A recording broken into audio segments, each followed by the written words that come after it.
the chair-elect of the Chamber of Commerce, Byron Hill. Okay, thank you, Larry. And I'll tell you what, I'm presenting tonight because if some of the other folks presented, no one would understand what they were saying. But what we're talking about tonight is a concept that's been underway. It's actually a vision of how we can bring some existing capabilities from within the university and the private sector, specifically ABC Labs, but others as well, and bring together a function whereby we can capture innovations, discoveries that come out of the university and put them through the regulatory process and keep those businesses here, help them along and bring them to fruition right here in Columbia, Missouri. So this vision has been under concept for a couple of years. Dr. Jamal Ibn from the university, Jared Taylor as well from the medical school have been leading this process. We joined in a year and a half or 2 years ago, I believe it was now. Our team is led by John Bucksath, the big guy in the back of the room there, who is our general manager of our pharmaceutical unit. Pat Nolan sits beside him as director or vice president of our regulatory services. And Christine King is our VP of marketing. I saw her here earlier, I guess maybe she's left.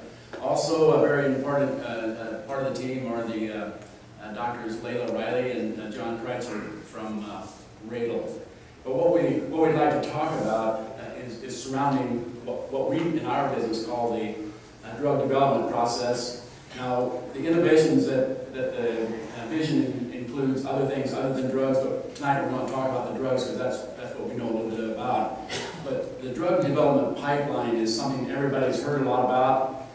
It's a process that starts when a scientist somewhere discovers a molecule that has the indications of efficacy, and they feel that they can possibly develop a drug out of this molecule. The process ends when the FDA has, in the United States, when the FDA has approved that drug for commercialization. On average, that's about a 10-year process. The companies will spend about $1 billion. That's felt to be, these days of whatever's going on in Washington, D.C., it feel like a micro talking about billions. We should be talking about trillions, I guess. But only $1 billion will be spent in that process of getting that drug approved. And only 1 out of about 10,000 drug candidates that are discovered will ever successfully get through that process. To put everything in perspective, I'd like to talk, there are some benchmarks in the process I'd like to talk about because this is how the different elements of our team fit in. But there's the discovery process, which I just talked about, and that's typically a scientist somewhere finding a molecule that indicates efficacy, which means it has the ability to cure something. Then you go through the testing process. It starts off with the preclinical phase, which is prior to going into the human body, things are, the drug candidates are checked out in test tubes and in animals as opposed to in human bodies because of the obvious reason we don't want to have a mortality issue. The second, once it's proven that it can be safe in humans, then the drug candidate will pass into the clinical testing phases. And then if it's successful, the FDA will approve the drug and there'll be a commercial process. But how do we all fit together in this thing? If I understand this right. Yeah, okay. Early on in the discovery phase, these are capabilities that exist today. They've been in place at the university for quite some period of time. There's a lot of technology, a lot of talent, and IP, if you will, unfettered IP in the network that can service the discovery process. In the second phase, when we get into the preclinical area, our neighbors at Discovery Ridge Radel really become a very important factor because they work with the in-life portion of the studies. They also have the ability to do toxicology studies. Those are service capabilities that ABC Laboratories does not have. So it's a very important part of the network.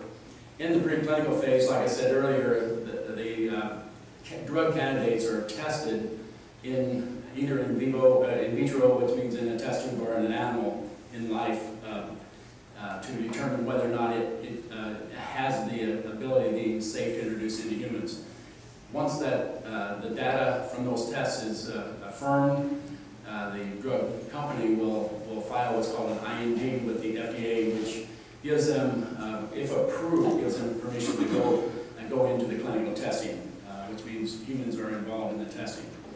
And once again, you'll see the various university capabilities charted along the bottom of the graphic here. But we're talking about in the School of Medicine, the ITCA, the Transformational Sciences aspects of the School of Medicine, and the School of that works with the patient care, being involved in clinical tests, because the clinical tests are actually conducted in hospitals or in hospital-type environments, if you will, very controlled situation.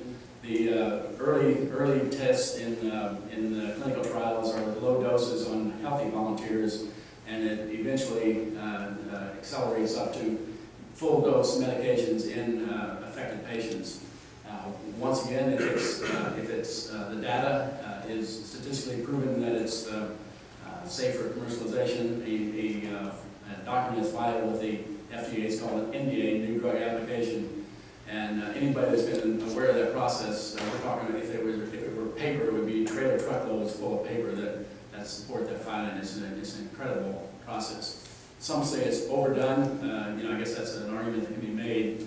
The focus is on not only the efficacy, but also an overkill probably on the safety of the drug. I look at it kind of simplistically. Americans don't want to read the big page of information that comes with your drug, so it's kind of idiot-proof on the way into your body. Now we'll take a step back just a second, see where you can see fits into this thing. As you can see, we're matched up with different elements of the university at each phase of the process. We support the arrow on top shows that we can support across the phase. We don't have all those services, and we match up real nicely with many of the services out of the university, especially when in the preclinical phases where they do the in-life testing and toxicology testing. We do the analytical work. The team together makes us a very viable competitor against some of the major players in the country and in the world in this business. And it fosters a local firm to be developed that will have that capability. Whoops. Well, let me go through again. Get us right here. Once again, the vision of this process is that we would accelerate, we would pull together the that's wrong. Oh, thank you. It's always good to have a pro around. Thank you. But the concept is that we would bring these services together. We've jointly participated in filing a request for a grant from the NIH. It's a multi-million-dollar project, to say the least, if it's successful. But we see the opportunity in conjunction with the Innovation Center and the Life Sciences Incubator of helping small startup, whether it be faculty, students, or otherwise coming out of the university, helping them bring their drugs through the process. Centennial investors are out there as potential investors in these kind of programs, but we would see bringing that to bear in Columbia. The concept is that probably the first big benchmark would be a preclinical phase and phase 1